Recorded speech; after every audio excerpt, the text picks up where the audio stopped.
Summer vacation, a journey that begins under the bright sun. But some houses still wait for the souls they lost. Some lakes whisper with voices that sing at night, and some children never leave the resort. 3 different stories. 1. Summer, an endless fear.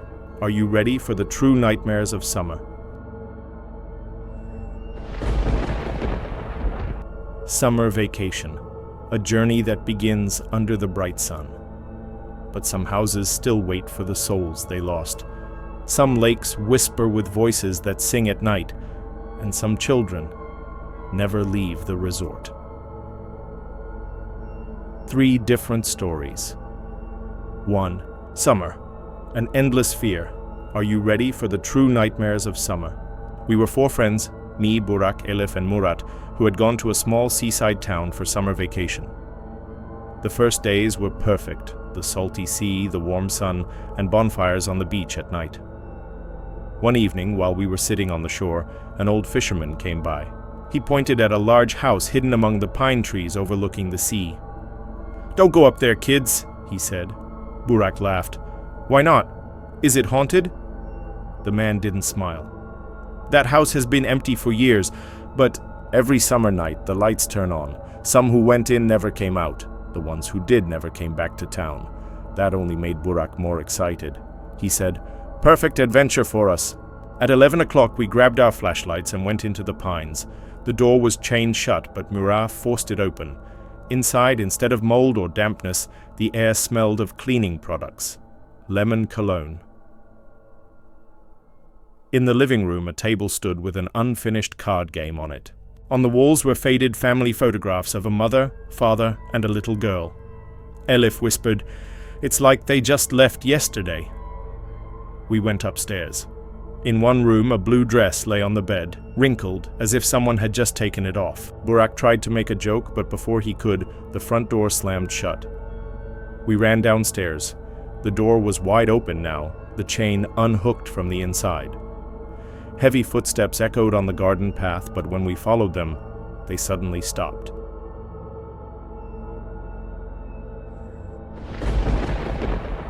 After finishing our university entrance exams, 6 of us decided to celebrate with a camping trip by the lake. We pitched our tents, swam, played guitar by the fire. The first day was perfect, but at night, when the forest grew silent, we heard branches snapping, heavy footsteps. At first, we thought it was a deer, but the weight was wrong. It sounded human. Around 3 a.m., a woman's voice drifted from the lake. A soft, sorrowful lullaby. We froze, listening.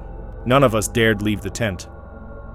In the morning, we found wet footprints in the sand. They led from the lake, circled our tents, then disappeared into the trees. The second night, the singing came again, much closer, right outside the tent. Our friend Onur unzipped the flap a little. His face went pale, and he shut it instantly. "She's right there, in front of us," he whispered. We didn't sleep at all. At dawn we tried to leave, but the car wouldn't start. The battery was completely dead. We had to walk back to town. Before leaving, I glanced back. The ashes of our fire had been stirred. In the center lay a half-eaten apple. None of us had brought apples. When we reached the village, an old woman told us, "Long ago a young bride drowned in that lake. She sang lullabies waiting for her husband who never came. Now each summer she returns. Those who hear her voice never forget, even." Now, years later, whenever the wind hums like a lullaby by a lake, my blood runs cold. One summer, I went with my family to a large holiday resort. Pools, restaurants, the beach. It was lively and crowded. On the first day, I met a boy at the pool. His name was Deniz. He was quiet, a little sad, but friendly. We spent the day together. In the evening, he said, "Let's sneak down to the beach tonight." At midnight, we built towers from stones by the shore. Then he smiled at me. "Do you want to see my room?" I followed him.